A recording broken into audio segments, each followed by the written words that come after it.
Hello guys, welcome to the Kostovsky. We're about 15 minutes ahead of kickoff of Russia against France.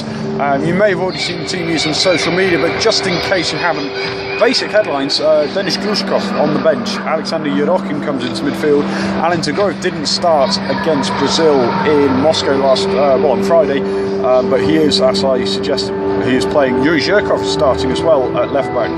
Konstantin Rausch and Roman Neustadt were both allegedly, told to behave themselves a little bit after they were seen out.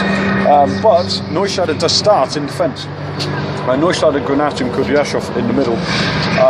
Golovin, Alan Tagorov, Yurokhin in midfield. Miranchuk behind Smolov as usual up front, with Samedov and Zhirkov, very experienced wing-backs there. For France, well, they've got the big guns out. Kylian Mbappe, Anthony Martial, Ousmane Dembele up front. That is pace. That is pace. Paul Pogba is starting again. He didn't start France's last game. So that's just the headlines, really. The stadium is still fairly empty, to be honest, in the stands. But this is one of Russia's last big chances to test themselves ahead of the World Cup.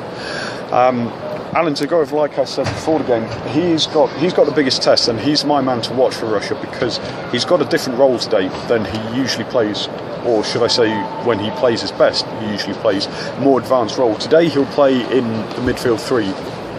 He'll have to rein in his instincts to get forward. He's done it before for TSK, for Viktor Goncharenko, and it's not a dissimilar system, so he shouldn't have too many problems. The question is, will he have that? Will he have that ability? Now, he's going to have to do a job that Roman Zobnin did very, very well against Brazil for the first half at least, where he pressed and pressed and pressed. Paul Pogba is a temperamental player. If he is on fire, he is one of the best players in the world, but put him under pressure and his head can drop. Now, can Tagorov do that job? He is also a similar type of character at times. If his head drops, then he really does. But he's the key player for me to watch out for today. If he wins that midfield battle, or at least prevents Pogba from winning it for France, then Russia have a chance. I've got to be honest, if I go with my head, I think France obviously are one of the best sides in the world, and one of my tips for the World Cup. They surely are the favourites. They should be winning this game.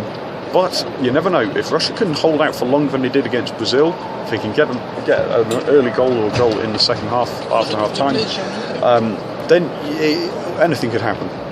But France should be favourites here. Okay, thanks for joining me, guys. I'll be back at half time for a view then, and at full time as well.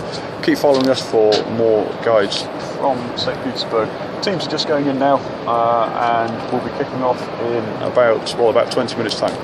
See you later.